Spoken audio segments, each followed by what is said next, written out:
Hey there everybody, and welcome back to the channel. So if you've watched our previous videos, I've let you know kind of some tips and tricks on what to do with a Sniper 1.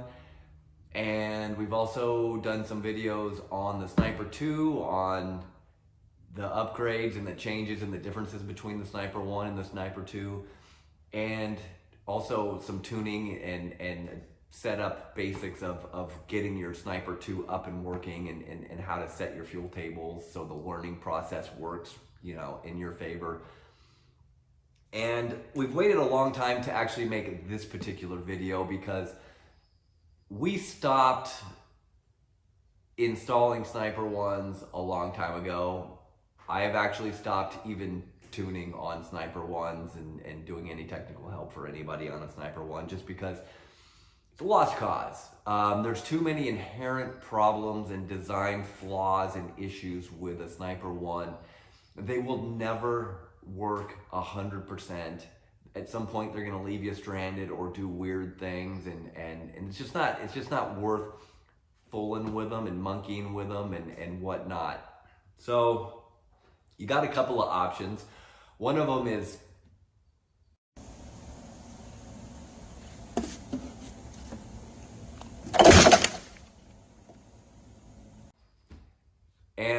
if that's not what you want to do, then, Holly makes an upgrade for the Sniper 1 to Sniper 2.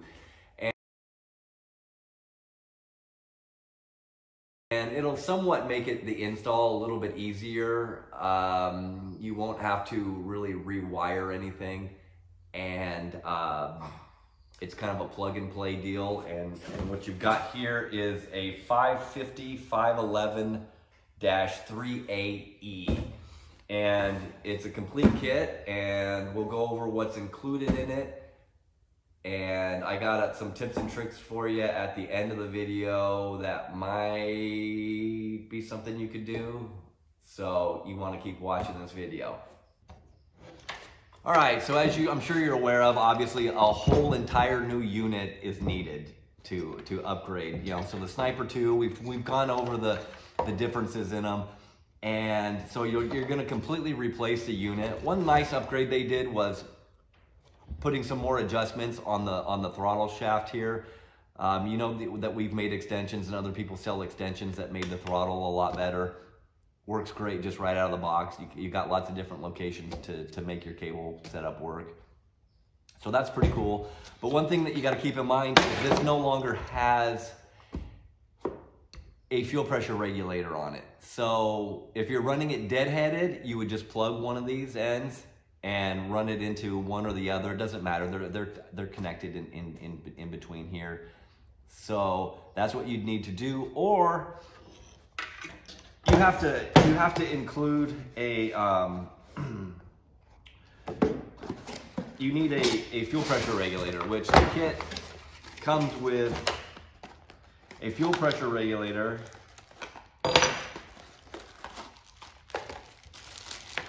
right here, and it's just a simple return style fuel pressure regulator. You got a line in, line out, and a return line, and you can adjust the pressure via the port here at the top.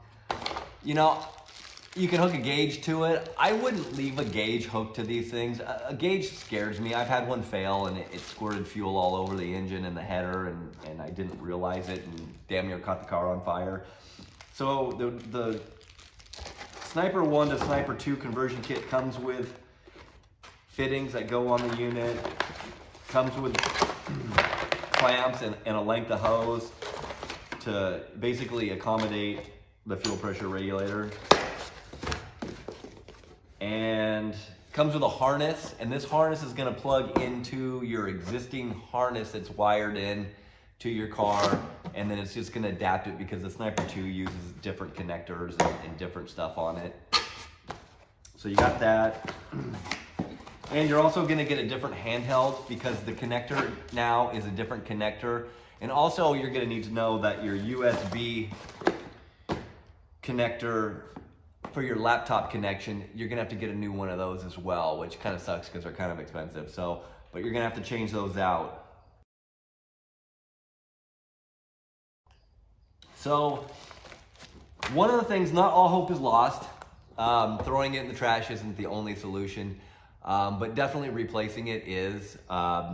There's other brands of stuff, Kill Shot thing or whatever that company, Ace's Fuel Injection. I'm not a big fan of those. I really don't think they're any better quality than a Sniper 1, and I noticed they're on sale and they're closing them out because they're probably having a lot of the same issues as well. So one of the things that we have gotten to do was Holly was able to buy back some of our units, and we were able to replace our units from Holly for a fairly reasonable cost to buy this upgrade kit, and we'd send the new one, the old one in, and they'd replace it. So that's an option. Possibly you're gonna have to check with Holly. I don't really know if they're just doing that for the general public or everyone, so you might want to look into that. So that's a tip there. But you know, I was holding off on making this video for a while because I wanted to make sure that this thing didn't suck too. Okay, because originally, you know, we had some Sniper 1s and they seemed to work okay, and then over time they did weird things, the sticking throttle, the failing O2 sensors, that sometimes it just ran sporadically and crazy and whatnot. So we've had a couple of these installed for a full year, and we've had very positive feedback on the ones that we've installed with no issues, okay? So I get that that's a small sampling, but it's a positive one. So I know that Holly had some problems with build quality. I'm not gonna say that that might not be isn't a complete rule out issue with the Sniper 2, but I think as a whole, Holly has put a lot of effort into improving the Sniper 2. You know, they've sold a couple 100,000 Sniper 1s. They're very vested in this product. I like the tuning software for all the Holly EFI stuff. I think this is a good product. At this point, I will tune these and sell these, and I'm okay with that. Where Sniper 1, I was done. I stopped selling them years ago, and the Sniper 2 is you know, Holly had all hands on deck. And you know, I am a Holly dealer, authorized Holly dealer. If you want to buy one from us, that's fine. You know, if you need tech assistance, you know, we're not really who you need to call. You know, if you're in our area in Northern California, we'd be more than happy to work on your car or tune it for you.